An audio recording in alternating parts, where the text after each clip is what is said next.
Want to use ChatGPT's new Study and Learn mode? First, make sure you're on the latest version. If you're on mobile, update the ChatGPT app from your App Store. On desktop, go to the ChatGPT website and log in.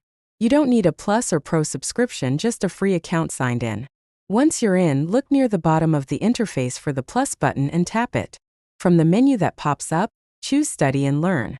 You'll see options like homework help, test preparation, and exploring new topics.